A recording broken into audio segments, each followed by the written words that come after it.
Assam school support চেনেললৈ আপোনালোকক পুনৰবাৰ স্বাগতম জনাইছোঁ।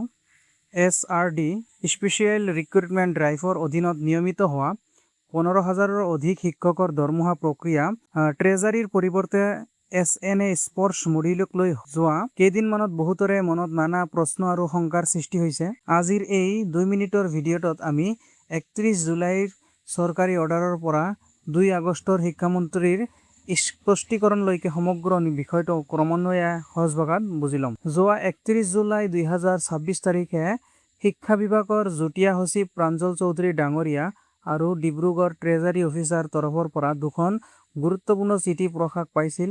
এই নিৰ্দেশনা অনুসৰি SRD 2024 আৰু 2025ৰ অধীনত নিয়মিত হোৱা 15,029 গৰাকী শিক্ষকৰ বাবে কেন্দ্ৰীয় চৰকাৰে আগবঢ়োৱা প্ৰতি মাহে প্ৰায় 15,147 টকাৰ অনুদান আৰু ষ্টেট টপ আপৰ পুঁজি মিলাই দৰমহাৰ বিলসমূহ ট্ৰেজাৰীৰ পৰিৱৰ্তে SNA স্পৰ্টছ মডিউলৰ জৰিয়তে প্ৰক্ৰিয়াকৰণ কৰিবলৈ DDO সকলক নিৰ্দেশ দিয়া হয়। আৰু ইয়াৰ পিছতেই 2 আগষ্ট 2026 তাৰিখে অসমীয়া প্ৰতিদিন কাকতত এক বিশেষ প্ৰতিবেদন প্ৰকাশ পায়। ট্ৰেজাৰীৰ সলনি SNA স্পৰ্টছ মডিউলৰ জৰিয়তে দৰমহা প্ৰদান কৰিলে শিক্ষকসকলৰ NPS, GPS, income tax, bank loan কৰ্তন আৰু ছাৰ্ভিচ বুক ভেৰিফিকেশ্যন বা বাৰ্ষিক ইনক্ৰিমেণ্টৰ ক্ষেত্ৰত বিভিন্ন কাৰিকৰী জটিলতা আহিব বুলি শিক্ষক সমাজৰ মাজত তীব্ৰ অনিশ্চয়তা আৰু উদ্বেগৰ সৃষ্টি হয়। এই বাতৰি প্ৰকাশ পোৱাৰ পিছতেই শিক্ষামন্ত্ৰী ডক্টৰ ৰণোজ পেগু ডাঙৰীয়াই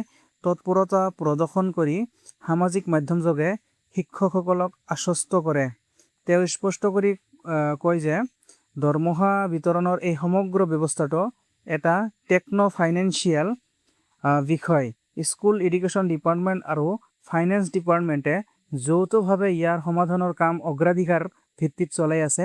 অতি সোনকালে সকলো নিয়মিত শিক্ষকে কোনো সমস্যা নোহোৱাকৈ এটা একক আৰু সুশৃংখল উৎসৰ জৰিয়তে নিজৰ দৰমহা লাভ কৰিব। গতিকে শিক্ষকসকল চিন্তিত হ'বলগীয়া একো নাই। চৰকাৰে এই কাৰিকৰী প্ৰক্ৰিয়া দ্ৰুতগতিত চূড়ান্ত কৰি আছে। শিক্ষা বিভাগৰ এনেকুৱা আপডেটসমূহ পাবলৈ আমাৰ চেনেলটোৰ সৈতে জড়িত হৈ থাকিব। ভিডিঅ'টো যদি ভাল লাগিছে লাইক কৰিবলৈ নাপাহৰিব। ধন্যবাদ।